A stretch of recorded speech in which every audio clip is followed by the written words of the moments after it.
নতুন ফিনিশার পেয়ে গেছে বাংলাদেশ। জাকের আলী এখন ৩ ফরম্যাটের নির্ভরযোগ্য ফিনিশার। ব্যাটের পাশাপাশি জাকের আলীর মুখও দারুণ চলে। ওয়েস্ট ইন্ডিজের বিপক্ষে টেস্টে সতীর্থদের চাঙা রাখতে পরোটা বিক্রেতা রাজুদার মতো করে বলেছেন ৩টা পরোটা আনলিমিটেড সবজি। লেজিং করার সময় আরও বলেছেন, ও কি দুলাভাই লাগে নাকি, তাড়াতাড়ি আউট কর। কিন্তু চনমনে এই জাকের আলীর ভেতরে কষ্ট কম না। হবিগঞ্জে জন্ম নেওয়া জাকের ছোট থেকেই ক্রিকেট পাগল ছিলেন। রাত জেগে খেলা দেখতেন, তার বাবা এতে বাধা দিতেন না। সেই জাকের এখন দেশের হয়ে খেলছেন, কিন্তু ছেলের এই অর্জনগুলো দেখে যেতে পারেননি তার বাবা। আফসোস করে ফেসবুকে লিখেছেন, আব্বা বেঁচে থাকলে হয়তো রাত জেগে খেলা দেখত। এদিকে শুধু টেস্ট নয়, ওয়ানডে আর টি-20তেও জাকের আলীর দারুণ অভিষেক হয়েছে। আফগানিস্তানের বিপক্ষে মুশফিকুর রহিমের জায়গায় জীবনের প্রথম ওয়ানডেতে সুযোগ পেয়ে দারুণভাবে কাজে লাগিয়েছিলেন। ৩ ছক্কা এবং ১ চারে ২৭ বলে ৩৭ রান করে অপরাজিত ছিলেন। একটা ছক্কা ছিল ১০১ মিটার লম্বা। মিড উইকেটের উপর দিয়ে হাঁকানো বিশাল এই ছক্কাটাই বলে দেয় জাকের আলী স্পেশাল ওয়ান। জাতীয় দলে ফিনিশার রোলে দীর্ঘদিন সার্ভিস দিয়ে আসছেন মাহমুদুল্লাহ রিয়াদ। এখন রিয়াদের ফর্ম পূর্তির দিকে।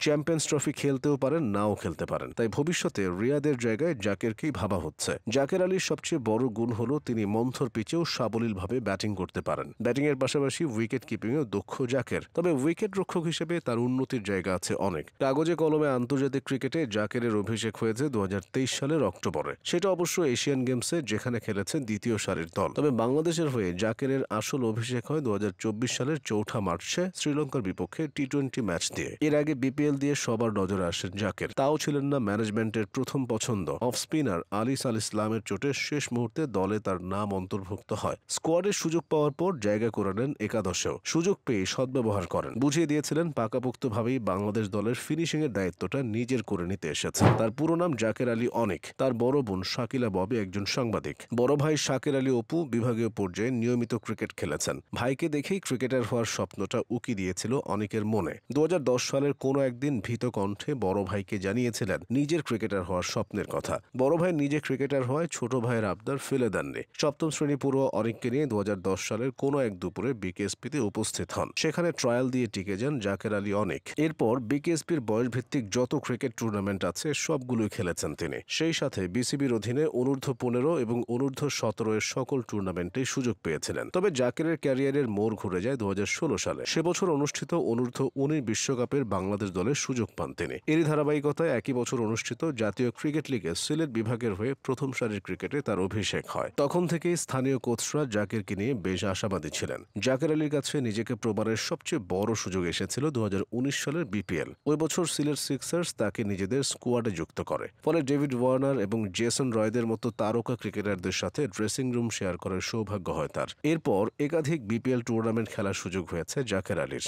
তবে কুমিল্লা ভিক্টোরিয়ান্সের হয়েই সাফল্যের সর্বোচ্চটা পেয়েছেন। কোচ সালাউদ্দিন তাকে ভালোভাবেই তৈরি করেছেন। ক্রিকেটে জাকেরের প্রিয় খেলোয়াড় মুশফিকুর রহিম। মিস্টার ডিপেন্ডেবলের জীবনযাপনে মুগ্ধ অনিক হতে চান তার মতো দেশ সেরা ব্যাটসম্যানদের একজন। জাকের আলীর পথ চলাটা মাত্র শুরু। বাংলাদেশ ক্রিকেটে অনেক ক্রিকেটারই ধূমকেতুর মতো এসেছেন, আবার হারিয়েও গেছেন। জাকের আলী অনিক হারিয়ে যাওয়া কোনো ক্রিকেটার না হোক, এমনটাই প্রত্যাশা।